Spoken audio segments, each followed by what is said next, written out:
everyone, this is me again, Karla Jane, and welcome to my channel.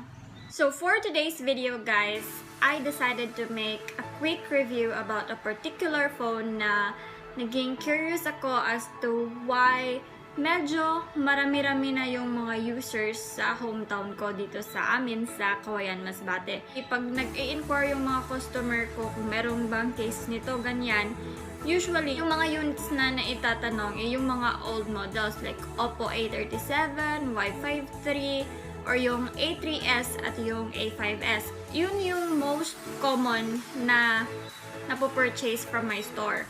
And then, lately, pati yung mga pre-orders ko, kahit sa mga on-hands ko na phone cases, yung na-order or yung mga naibibenta is Vivo Y11. Yes, yan na yung pinaka-common as of now. Well, dito lang sa amin ha, in my area. But I really think that it dominated the market. So, na-curious ako kung bakit. Like, is it that affordable or ano yung specs niya or whatsoever. And guys, disclaimer, hindi pa ako techie na tao and I don't really know yung mga MediaTek. I don't know. Gusto ko lang gumawa ng review about this phone to share with you at kung ano yung na-discover ko. And nung dumating na nga sa akin yung unit, kasi nagbibenta na rin ako ng mga phone ngayon. And yung nagka-stock na ako ng Vivo Y11, doon ko na nalaman as to why. Kung bakit etong phone na to yung nag-dominate dito sa amin. So, eto siya guys. And before I proceed with my review about this unit guys, if you're new to my channel, please don't forget to click the subscribe button below and the bell button beside it so that you will be updated once I upload new videos on my channel. So, in-unbox ko na to siya guys, but I will show you kung ano yung laman ng isang box, isang sealed na box ng Vivo Y11.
camera guys ng Vivo Y11.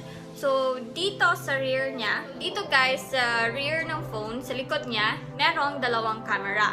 So, this is 13MP and 2MP. So, yung 2MP is for the depth. So, yung mga bokeh-bokeh effects. So, for the front camera guys, for your selfies, meron siyang 8MP. So, not bad.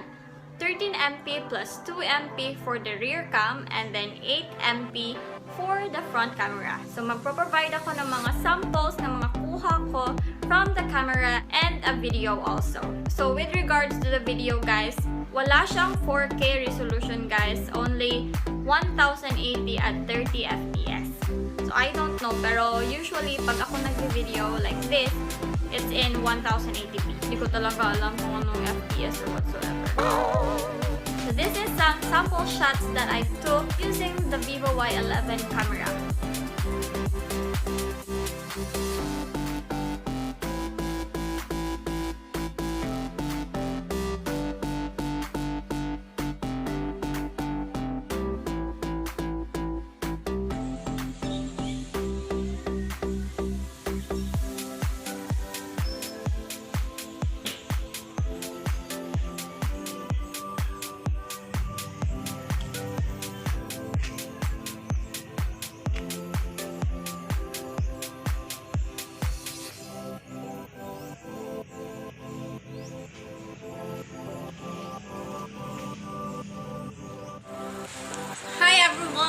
So this is the video using the front cam of Vivo Y11.